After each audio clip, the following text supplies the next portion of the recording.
আউযু বিল্লাহি মিনাশ শাইতানির রাজিম বিসমিল্লাহির রহমানির রহিম। সকল প্রশংসা আল্লাহর জন্য, তিনি নেক লোকদের বন্ধু। আমি সাক্ষ্য দিচ্ছি আল্লাহ ছাড়া কোনো মাবুদে বরহক নাই, তিনি এক, তার কোনো শরিক নাই, তিনি সব মাখলুকাতের মাবুদে বরহক। আর আমি এটাও সাক্ষ্য দিচ্ছি আমাদের নবী আল্লাহর বান্দা এবং তার রসুল, তিনি সমস্ত আম্বিয়া একরাম ও রসুলদের সর্দার। হে আল্লাহ, আমাদের নবীর উপর, তার আহলে বাইত এবং তামাম সাহাবাই কেরামের উপর রহমত, সালামতি এবং বরকত নাজিল করুন। আসসালামু আলাইকুম প্রিয় ভাই বোনেরা, আজ যে ওজিফাটি আপনাদের জন্য নিয়ে এসেছি তা কোরআনে পাকের 3টি হরফের ওজিফা। এই 3 হরফের ওজিফাটি করুন। হরফগুলি হলো আলিফ, লাম, মিম। এই ওজিফার বরকতে আপনার রিজিকে আল্লাহর হুকুমে বরকত হবে, আর এমন এজাফা বা বরকত হবে যে আপনি কখনো চিন্তাও করেননি। যদি আপনি রিজিকের কারণে পেরেশান থাকেন, দ্রব্যমূল্যের ঊর্ধ্বগতির কারণে পেরেশান থাকেন, আজকের এই ওজিফা করুন, আপনার সকল পেরেশানি দূর হয়ে যাবে। আলিফ, লাম, মিম এমন মোবারক হরফ যার দ্বারা কোরআনে পাকের শুরু হয়েছে, সূরা বাকারার শুরু হয়েছে। আর এই হরফসমূহকে হরুফে মুকাত্তাআত বলা হয়। পবিত্র কোরআনে এই ধরনের হরফ 29টি সূরার শুরুতে আছে। মোট 14টি হরফ কোরআনের 29টি সূরার শুরুতে বিভিন্নভাবে এসেছে, যে হরফগুলো একসাথে পড়ে যেই দোয়া করা হয় সাথে সাথে সেই দোয়া কবুল হয়। তাফসিরে রুহুল মাআনিতে বর্ণিত আছে যে হযরত আলী রাদিয়াল্লাহু তাআলা আনহু বলেন, এই হরুফে মুকাত্তাআতগুলি মূলত আল্লাহর নাম, এবং হযরত আলী রাদিয়াল্লাহু এই হরুফে মুকাত্তাআত সমূহ পড়ে তারপর দোয়া করতেন। যেমন আলিফ লাম মিম, আলিফ লাম রা, আলিফ লাম মিম রা। তবে আজ আমি এই সবগুলো থেকে শুধু আলিফ লাম মিমের পাওয়ারফুল ওজিফা আপনাদের সাথে শেয়ার করব। এই হরফ 3টির অর্থ আল্লাহ এবং তার রসুল ছাড়া কেউ জানে না। হরুফে মুকাত্তাআতের অর্থ আল্লাহ এবং তার রসুলই জানেন। এটা মূলত আল্লাহ এবং তার রসুলের গোপন কথোপকথন। তবে এই হরফসমূহের ওজিফা করে যুগে যুগে বুজুর্গানে দিন যে অলৌকিক উপকার পেয়েছেন তার কিছু নমুনা আজ আপনাদেরকে আমি শেয়ার করব।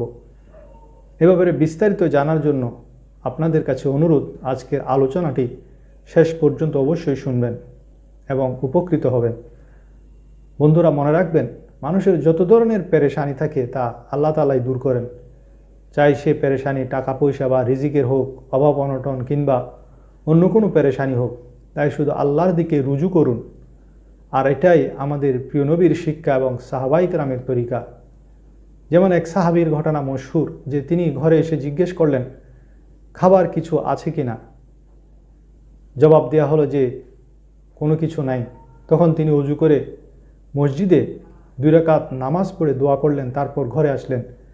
দেখলেন ঘরে খাবারের আয়োজন চলছে। আল্লাহ তাআলা মূলত গায়েব থেকে রিজিকের ব্যবস্থা করে দিয়েছেন। এ ধরনের অসংখ্য ঘটনা সাহাবায়ে কেরাম বুজুর্গানে দিন থেকে প্রমাণিত। সেজন্য আমাদের উচিত যে কোনো আমল করলে তা পূর্ণ ইয়াকিনের সাথে করা, আর আল্লাহর উপর পূর্ণ ভরসা রাখা, তার কাছে যে কোনো অভাব অনটনের কথা তুলে ধরা। তিনি আমাদের সমস্যার সমাধান করে দিবেন, তিনি আমাদের সকল পেরেশানি দূর করে দিবেন। আমাদের যে ওজিফা আজ বলবো, এই ওজিফাটির ব্যাপারে আমাদের এক ভাই আমাদেরকে লিখেন যে ওজিফাটি আমি আগেও একবার দিয়েছি, সেই ওজিফা করে সে আমাকে লিখেছে যে মোহতারাম, আমি আপনার চ্যানেলের একজন নিয়মিত দর্শক। আপনার চ্যানেলে দেওয়া বিভিন্ন দোয়া, আমল ও ওজিফাগুলি আমি নিয়মিত দেখি এবং আমার প্রয়োজনীয় ওজিফাগুলি আমি পালন করি। আমি কোরআনের হরুফে মুকাত্তাআত আলিফ লাম মিমের ওজিফাটি করেছি, যা পড়ার নিয়ম হলো প্রতিদিন মাগরিবের নামাজের পর নিজের মকসদ আপনার চিন্তায় রাখবেন, দেমাগে রাখবেন। তারপর একাগ্রতা, পূর্ণ ইয়াকিন এবং ধ্যানের সাথে আগে পরে 3 বার দরুদ শরীফ পড়বেন। তারপর 101 বার এই আলিফ লাম মিম, আলিফ লাম মিম এভাবে পড়বেন।